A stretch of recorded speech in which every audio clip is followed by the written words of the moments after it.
Bursting stand, ये हमारी bursting stand tester machine है। तो सबसे पहले हम इस मशीन को ऑन करेंगे, प्लग इन करेंगे। ऑन किया, ये आ गया, ठीक है। अब इसके मैं फ़ीचर्स आपको बता देता हूँ। सबसे पहले यहाँ पे जो आएगा ये करंट वैल्यू आएगी, करंट जो भी यहाँ पे बस्ट होगा उसकी वैल्यू यहाँ पर आएगी। ये आपकी सेट वैल्यू है, इसको आप नहीं छेड़ेंगे। 40 kgf का मतलब ये है कि आपका लोड सेल 40 kgf तक का है जो इसमें सेंसर है, इससे ऊपर रेंज में नहीं जाएगा, ठीक है। उसके बाद ये आता है आपका लॉक और अनलॉक की। तो सबसे पहले हम इसके पैरामीटर की बात करते हैं। यहाँ पे देखेंगे आप, एक नॉर्मल है और एक पिक है। नॉर्मल पे जब हम रहेगा ये इस तरीके से, ये रेड लाइट, तो रेड लाइट का मतलब ये है कि आपका कोई भी सैंपल अगर ब्रेक होगा, यहाँ पे जो भी BS पे ब्रेक होगा वो रीडिंग यहाँ पे होल्ड नहीं होगी। ये कैलिब्रेशन के लिए होती है, इसलिए आपको हमेशा जब भी आपको सैंपल टेस्ट करना है इसको हमेशा पिक मोड पे रखना है। ये इस तरीके से ग्रीन लाइट चल जाएगी। उसके बाद टेयर एंड रीसेट। टेयर रीसेट का क्या काम है कि जैसे यहाँ पे भी कोई वैल्यू आ रही है, अभी सपोज़ दैट मैंने एक सैंपल लिया है, ये मेरा A4 साइज़ का पेपर है, ये मैंने लिया और ये मैंने होल्ड कर दिया। इस तरीके से होल्ड करने के बाद यहाँ पे देखेंगे कुछ वैल्यू आ रही है। इस एरर को रिमूव करने के लिए टेयर की को 5 सेकंड के लिए प्रेस करेंगे, 0 आ गया, उसके बाद रीसेट, ठीक है। उसके बाद ये मेन ऑन है, इसको ऑन करने से हमारी मोटर रन करेगी। अब देखिए, हमें मेन यहाँ पे ध्यान देना है, इस पर नहीं देना। ये पुश बटन है। पुश बटन क्या है कि जैसे हम इसको प्रेस करेंगे और हमारा डायफ्राम जो है वो ऊपर की तरफ आने लग जाएगा, प्रेशर इंक्रीज़ होगा और यहाँ पे हमारा लाइव डेटा दिखाएगा। अब ये मैं प्रेस करके रखता हूँ इसको कंटिन्यू। ये देखिए, ये ब्रेक हो गया। जैसे ही ब्रेक हो एक साउंड की आवाज़ आई और ये आगे बस्टिंग स्ट्रेंथ 1.1, ठीक है। उसके बाद मैं रीसेट कर दूंगा, ये वैल्यू हट गई है। फिर मैं सैंपल को हटा के दूसरी तरफ से लगाऊंगा।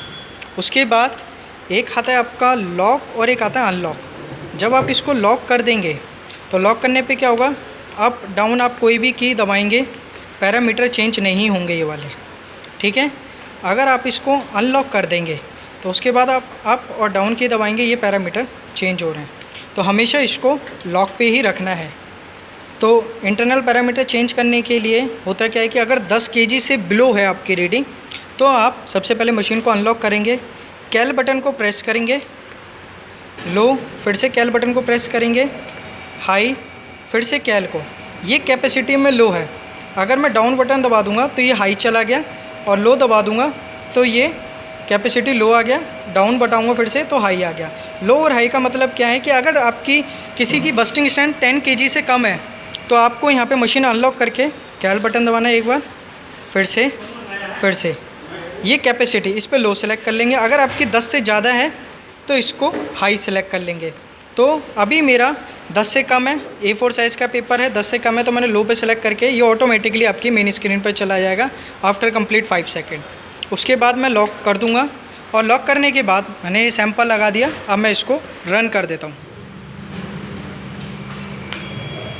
1.2, ठीक है, और इसको रीसेट कर दूंगा तो यहाँ पे बस्टिंग स्ट्रेंथ रुक जाएगी। उसके बाद आपका आता है रीड पिक। रीड पिक क्या काम करता है, रीड पिक आपकी 10 जो रीडिंग है इसको स्टोर करके रखता है। जैसे कि मैं एक बार दबाऊँगा, ये देखेंगे आप, ये PF ये आ गया। आप ये देखिए, मैं डाउन की दबा रहा हूँ, ये है, ठीक है। इनको मैं रीसेट कर दूंगा। तो रीसेट करने पे क्या होगा कि जो भी मेरी वैल्यू बस्ट होगी वो वैल्यू यहाँ पर होल्ड हो जाएगी। सबसे पहले मैंने ये लॉक कर दिया है। लॉक करने के बाद मैंने A4 साइज़ का पेपर फिर से लगाया और ये कर दिया, ठीक है। इसको इतना ही रोटेट करना है कि आपका सैंपल होल्ड हो जाए। उसके बाद मैंने इसको पुश बटन को प्रेस रखा, 1.2 रीसेट कर देंगे। अब इसको हटा लेंगे। अब देखिए, आप रीड पिक दबाइए, 1.2 आ गया, एक बार वैल्यू आया, ठीक है। इसके बाद देखिएगा आपकी जो आगे की वैल्यू वो सारी 0 है, ठीक है। तो रीड पिक का बेसिकली फंक्शन क्या है कि ये नो रीडिंग को स्टोर कर लेगा। अब मेरे को कार्डबोर्ड लगाना है 10 से ऊपर का, तो मैं क्या करूँगा, अनलॉक करूँगा मशीन को। ये अभी इसको पहले मेन स्क्रीन पर आने देते हैं। ये मेन स्क्रीन पर ऑटोमेटिक आ जाएगा। अनलॉक करेंगे, कैल बटन दबाएंगे एक बार, फिर दूसरी बार, फिर तीसरी बार, कैप आ गया। अब इसमें मैं हाई सिलेक्ट कर लिया, फिर कैल दबा दूंगा। ये आने के बाद ऑटोमेटिकली भी कुछ टाइम लेगा, 5 सेकंड बाद ऑटोमेटिकली आ जाएगा।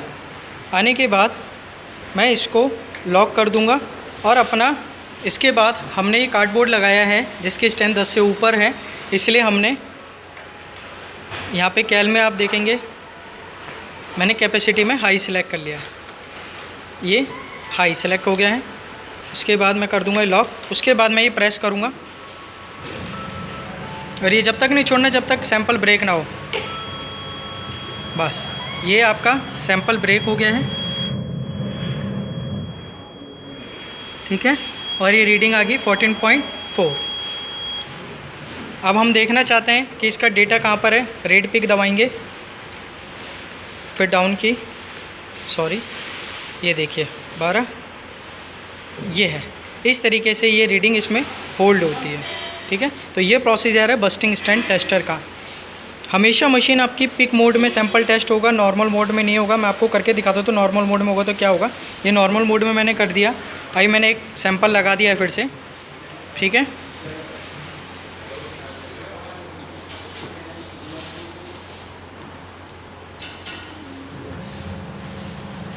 और ये मैंने चला दिया है, सैंपल ब्रेक हो गया है और ये रीडिंग वापस की वापस चली गई और सैंपल आपका ब्रेक हो गया। तो ये प्रोसेस है पिक मोड में और नॉर्मल मोड में डिफरेंस। आपको हमेशा पिक मोड में रखना है, ठीक है। That's it. तो ये बस्टिंग स्ट्रेंथ टेस्टर की इंस्टॉलेशन है।